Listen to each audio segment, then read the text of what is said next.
Years after he left, the CEO walked into her gym. Her daughter looked up and called him Daddy. The rain tapped steadily against the windows of the small neighborhood gym, painting the glass in streams of silver. Inside, the warm hum of treadmills and the scent of fresh sweat created a quiet refuge from the storm. A bell above the door jingled softly each time a new client stepped in, shaking water from their coats and settling into the cozy space. Behind the front desk, Rachel moved with practiced ease, balancing a clipboard while offering tired but sincere smiles to the regulars. Her blonde hair was tied in a high ponytail, strands escaping to frame a face that held more exhaustion than her 28 years should allow. Yet there was something gentle in her eyes, something that softened even the hardest day. At a small mat near the window sat a little girl with curly blonde hair and wide blue eyes. A box of markers spread before her. Emma, 4 years old, hummed to herself as she colored a football field in the middle of a storm. Every so often, she glanced toward her mother, watching her with quiet curiosity. Outside, the rain grew heavier. The door opened again, this time letting in a tall man in a dark gray suit, damp around the edges from the downpour. He carried himself with calm confidence, the kind born of boardrooms and airport lounges. His name was Michael Harrison, 30, CEO of one of the fastest-growing tech firms in the country. He had not intended to stop here. It was just a detour on a business trip, a coastal drive to clear his mind. But the rain had forced him into the nearest gym. He stepped inside, brushed the water from his shoulders, and looked around for a place to sign in. His eyes met Rachel's for a brief second, too quick for recognition, and she gave him a polite nod before turning back to her clipboard. Emma stopped coloring. Her eyes locked onto the man near the door. She stared at him, her little brow furrowing, then relaxing, as if something inside her quietly clicked into place. She slid off her chair without a word, clutching her marker in one hand. Michael found a seat near the window, his phone already in hand as he checked messages. He did not notice the child approaching. Emma stood beside him for a moment, silent. Then, softly, just loud enough for him to hear, she asked, "Are you my daddy?" Michael's head snapped up. He looked down at the little girl, startled, unsure if he had heard her correctly. Her big blue eyes searched his face, waiting for something, anything. Rachel, walking toward another client with a water bottle, caught the sound of her daughter's voice. She turned just in time to see Emma standing beside the stranger. Then she heard the words again, a little louder this time. "Are you my daddy?"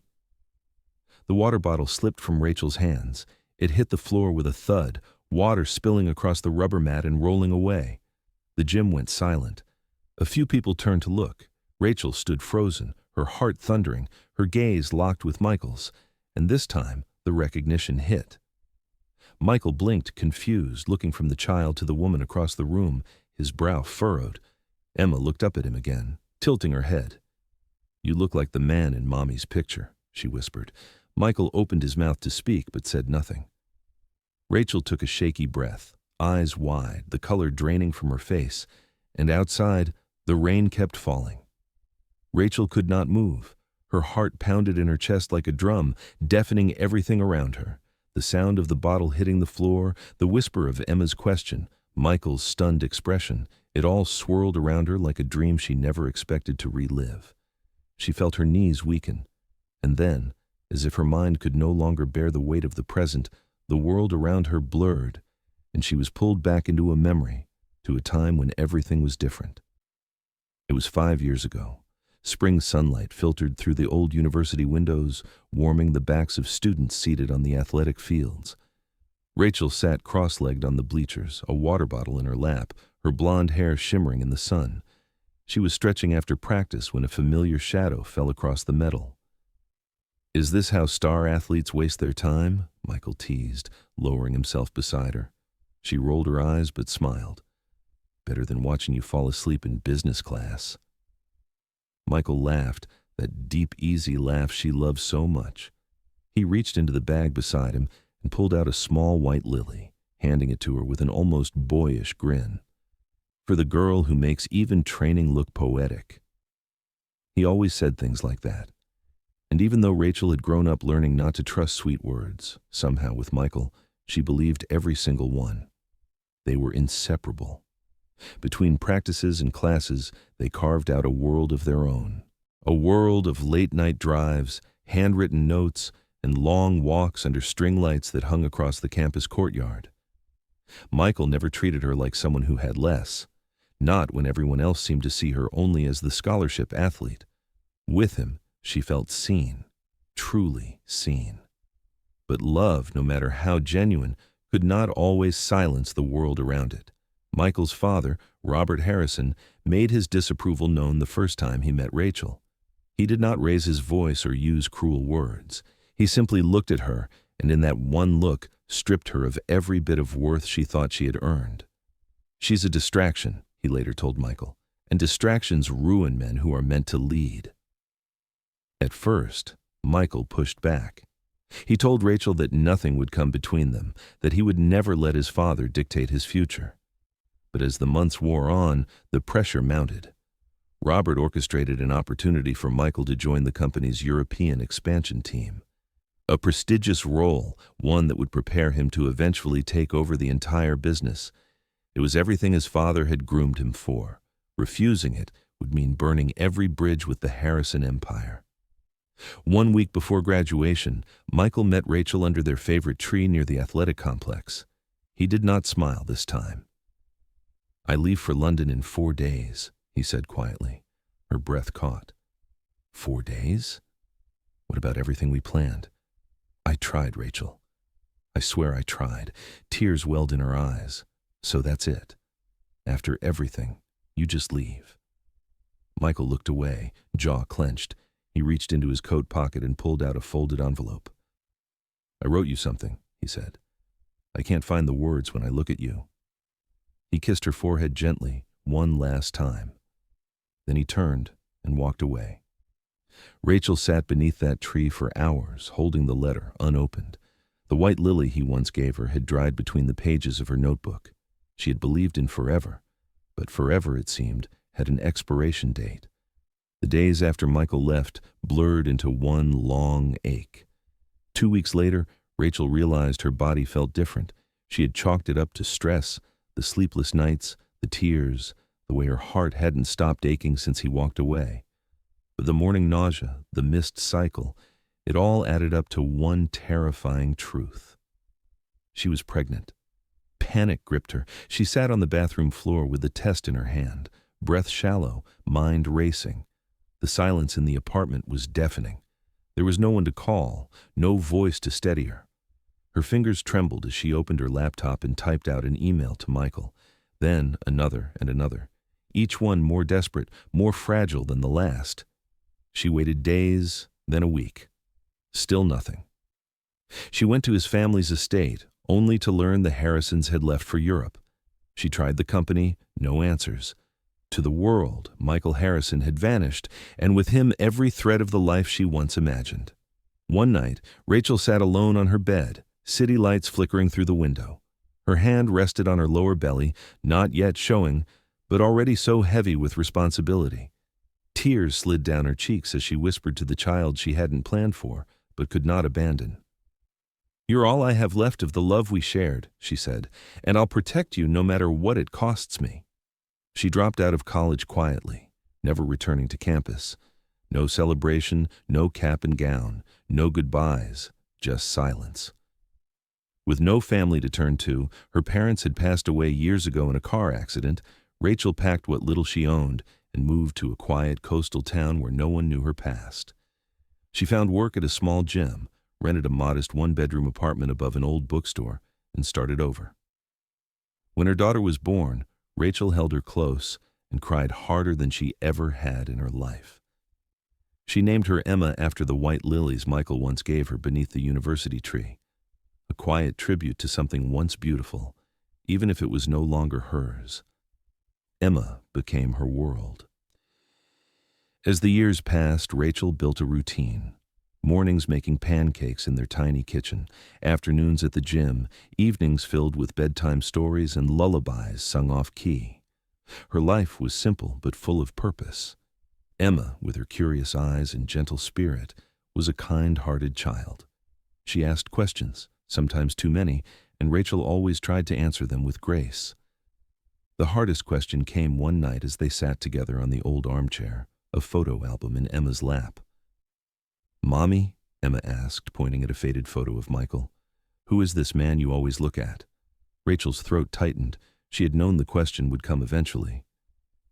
"That's someone Mommy used to love," she said softly, "and someone who loved Mommy very much." "Is he my daddy?" Emma asked, eyes wide and innocent. Rachel nodded, tears brimming. "He had to go far away," she said. "Very far." Emma blinked slowly, taking it in the way only a child could. She didn't ask why. "Not yet." Each night after, Emma would glance at the picture Rachel kept on the bedside table, the same one Rachel stared at when she thought her daughter was asleep. And Rachel, though she had long learned to be strong, never stopped missing what could have been. Not the wealth or the dreams, but the love, the safety. The man who once made her feel like she belonged in a world that never quite made space for her. She had never dated again, not because there were no offers, but because her heart simply refused to move on. It had rooted itself in a memory, a time when someone saw her for more than where she came from. Sometimes watching Emma play with sunlight in her hair, Rachel would think, "You have his eyes, his spirit, his strength." Then she'd smile, though her chest ached, and whisper, "If you ever meet him, you'll know because your eyes will recognize his." And so Rachel lived quietly, lovingly, with the weight of love lost in the hope that maybe, just maybe, life hadn't said its last word. Michael sat at the corner bench, his mind spinning.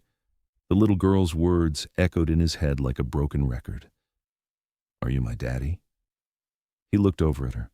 She had returned to her mat, quietly coloring, but her eyes kept drifting toward him, curious, searching like she knew something the adults hadn't yet said aloud. He turned his gaze to the front desk. Rachel stood there. Her blonde hair was tucked behind her ears, her eyes fixed downward, fingers clenched around the clipboard in her hand. She hadn't said a word. Not to him, not to Emma. She moved automatically, picked up another water bottle, placed it on the counter. Then she turned and walked over to his bench, placing a towel down without a word. Their hands brushed. Michael froze. Rachel's eyes flicked up for only a second, just long enough for him to see the storm behind them before she turned away. "Wait," he said quietly. She paused but didn't turn back. Before she could walk away, Emma tugged gently on Michael's sleeve. "My mommy has a picture of you," she said. "She looks at it every night. She thinks I don't see, but I do." Michael's breath caught. "She said you were her favorite person once," Emma added before returning to her coloring. Michael's throat tightened. He looked at Rachel again, really looked. The subtle tremble in her fingers, the weight in her posture, the silence around her that had once been filled with laughter. Then he stood slowly. "Rachel," he said, his voice rough, "is it really you?" She turned to him, their eyes locking for a heartbeat. The years disappeared.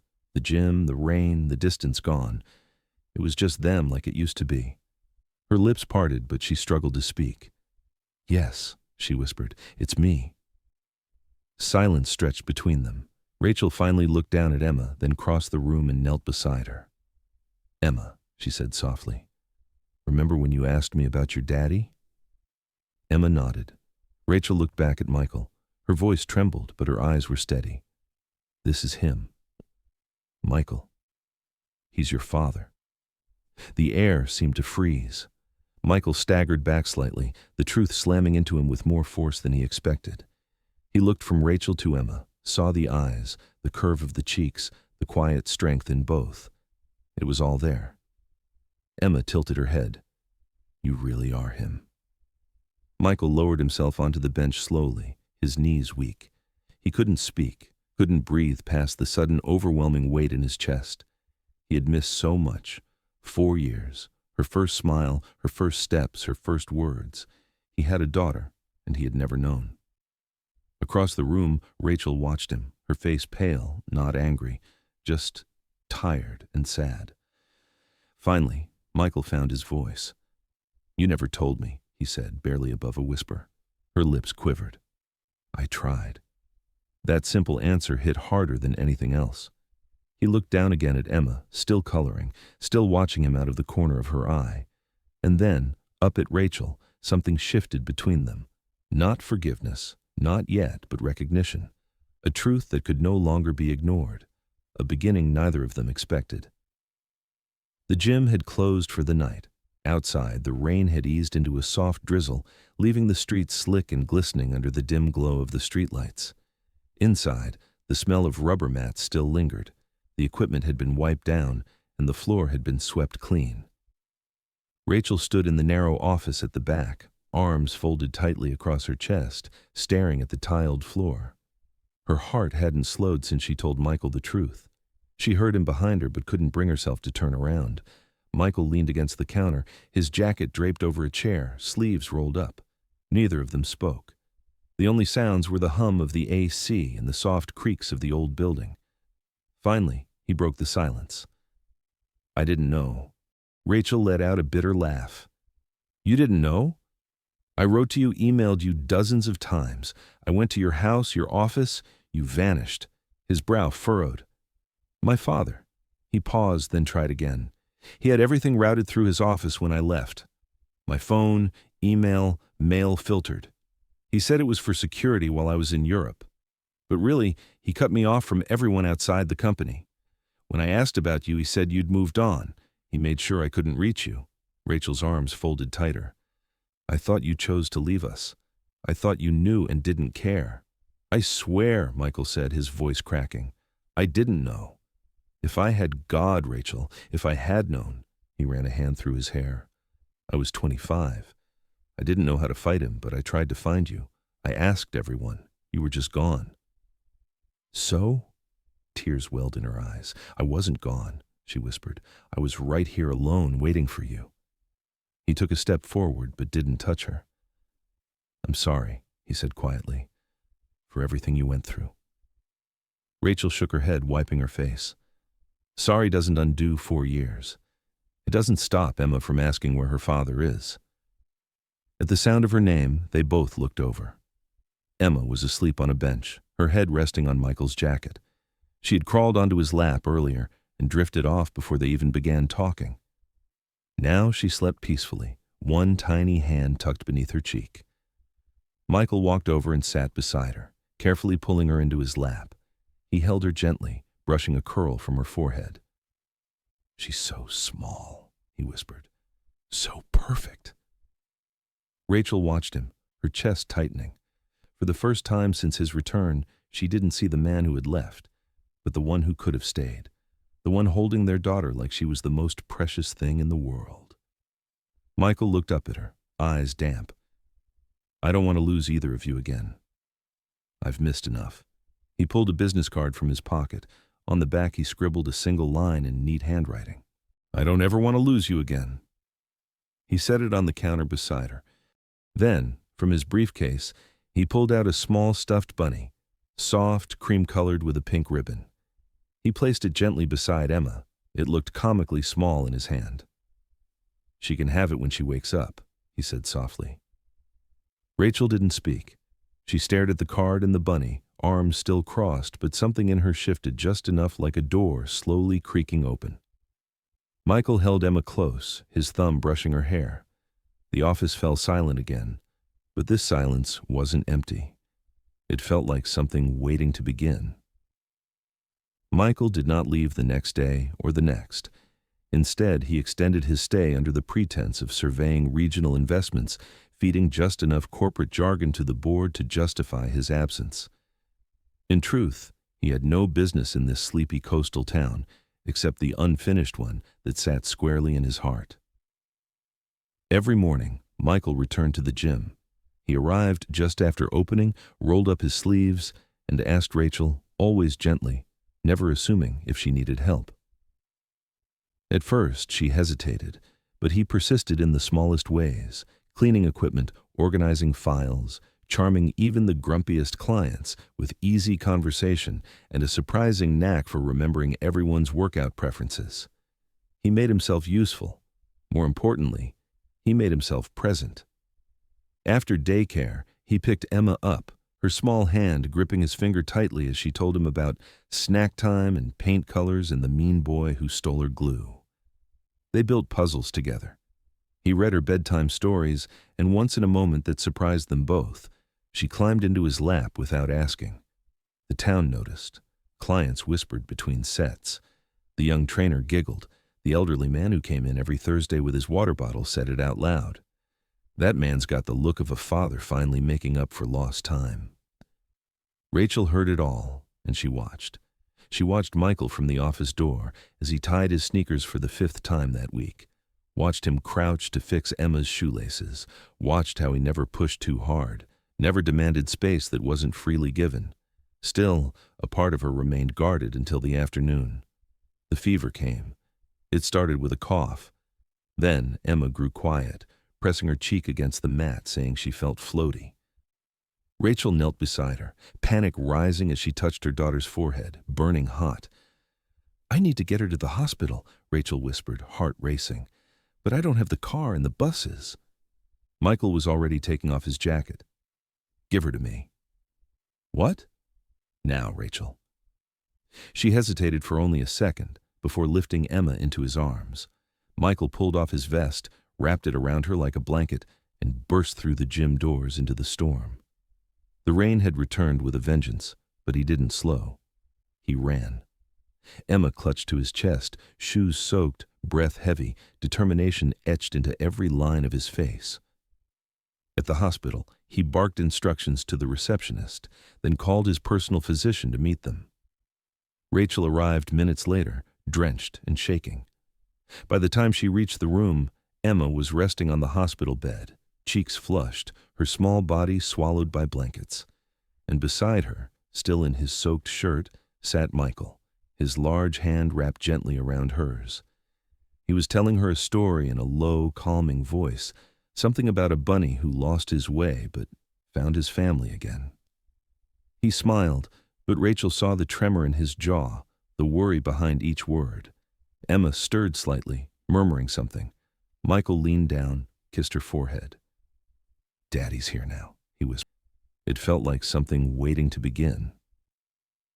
Michael did not leave the next day or the next. Instead, he extended his stay. Emma stirred slightly, murmuring something. Michael leaned down, kissed her forehead. "Daddy's here now," he whispered. "I won't ever leave again." Rachel stood frozen in the doorway.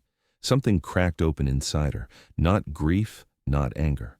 Those had carved their places long ago. No, this was something older, deeper, a memory of who he had been and a vision of who he might become. Michael looked up. Their eyes met. "I'm sorry," he said, voice steady but full, "for not being there when you needed me most. But if you'll let me, I won't miss another moment." Rachel stepped forward slowly, eyes never leaving his. She reached for a towel, gently pressed it to Emma's forehead, then without a word, placed her other hand on Michael's shoulder. The smallest touch, but it said everything. The next morning, Michael was already in the kitchen when Rachel and Emma came down. He stood at the stove flipping pancakes, the same cinnamon pancakes Rachel used to rave about in college. Emma climbed onto her stool with a sleepy grin, still pale but recovering. Michael placed a plate in front of her. "Taste test, chef." Emma took one bite, eyes lighting up. "Daddy makes the best pancakes," she declared. Rachel laughed, soft, sudden, unfiltered, and then the tears came. Not from sadness, but from something she hadn't felt in years. Relief, hope, and maybe the beginning of home. The peaceful rhythm they had built did not last long. It was a Saturday morning when the sleek black car rolled up outside the gym. Rachel was refilling the water coolers when the door swung open and a tall man in an expensive coat stepped inside, his presence casting a shadow across the cheerful space.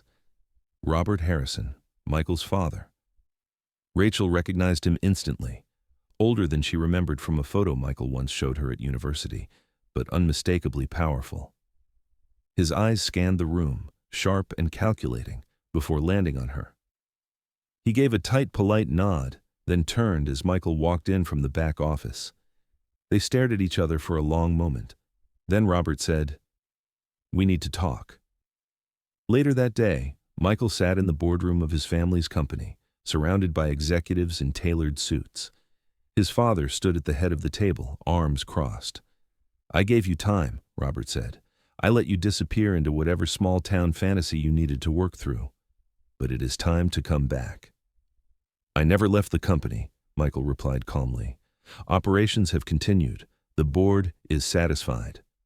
"The board does not matter," Robert snapped. "What matters is your legacy, your future. And she," his voice dipped into disdain, "does not belong in it." Michael stood, the weight of 4 years pressing into his spine. "You're talking about the mother of my child," he said. "She's a gym trainer," Robert scoffed. "A single mother. Do you think shareholders will respect you if this becomes your reality?" Michael's voice rose, not in anger, but in certainty. "Then let them walk away. Let the money go. I will not trade my family for a company. You're throwing away everything I built for you. For you, Dad." "No," Michael said. "I'm walking towards something I'm finally proud of." Back in the small apartment above the bookstore, Rachel sat at the kitchen table, clutching the edge of a note she had found in Michael's jacket pocket, one with the name of the board meeting and the address of the company headquarters. She had not meant to read it, but now that she had, she felt the ground shift beneath her. He was choosing her, and it terrified her. Emma was in the other room building a castle out of pillows.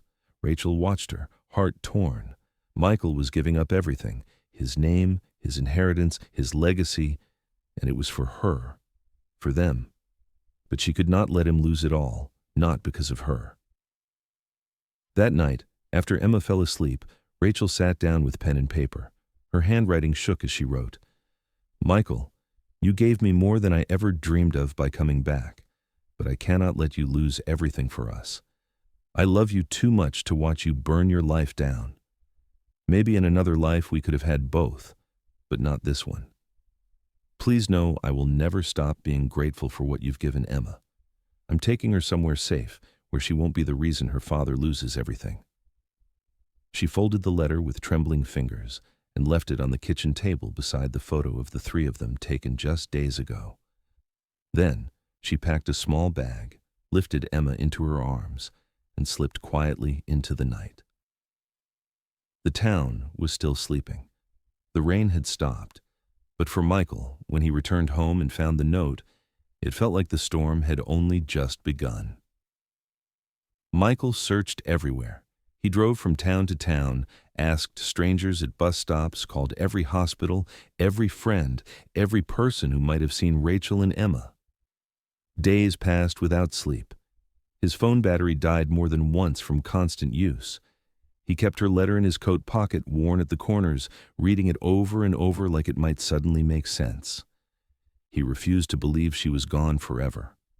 One morning, just as the sun broke through a week-long stretch of clouds, he remembered a place, a small garden tucked behind the university campus, half wild and often forgotten. It had been their secret back then, a haven of color and silence where they'd sit under the wisteria trees and dream of things they never thought they would lose. He drove straight there, and there she was. Rachel sat on a weathered bench, her hair tied back loosely, hands resting in her lap. Emma stood nearby, chasing a butterfly with bare feet in the grass. The sight made Michael stop in his tracks. For a moment, he simply watched mother and daughter in the early morning light, like a painting he once imagined but never thought he'd see again. Rachel turned, sensing someone behind her. When she saw him, her face crumbled. Tears filled her eyes before she could speak. "I'm sorry," she whispered. "I couldn't let you give everything up for me. I thought I was protecting you." Michael stepped closer, shaking his head. "You're not a burden, Rachel. You never were." She looked down, wiping her face with trembling fingers. "You had a life, a future. I didn't want to be the reason you lost it." Michael reached into his pocket and pulled out a small, worn velvet box. He knelt down in the grass, the way he should have done years ago. "This was supposed to be yours a long time ago," he said, opening the box to reveal a delicate silver ring. "I kept it. I carried it even when I thought I'd never see you again." Rachel's hand flew to her mouth. "You're not a burden," he said softly. "You're home, Emma spotted him then and ran across the grass, laughing. "Daddy!" she cried, flinging her arms around his neck. He pulled her close with one arm, holding the ring with the other. "We're a family now," Emma said, looking between them with innocent hope. Michael looked at Rachel. "Only if you'll have me." Rachel knelt beside them, tears streaming freely now, and nodded. She placed her hand over his. "Yes," she whispered. "Yes." Later that month, under a canopy of string lights and wildflowers by the sea, they stood together on the shore as the sun dipped low in the sky. Rachel wore a simple white dress that fluttered in the breeze. Emma clutched a basket of petals, walking proudly ahead of them in a tiny lace dress. There were no grand speeches, no reporters, no headlines, only promises, only love. Michael lifted Emma into his arms as they kissed, and the little girl giggled, wrapping her arms around both of their necks. The waves rolled in quietly. The breeze was soft and warm. And in that moment, bathed in golden light, surrounded by laughter and the scent of salt air, Michael knew with certainty that he hadn't lost anything. He had found everything.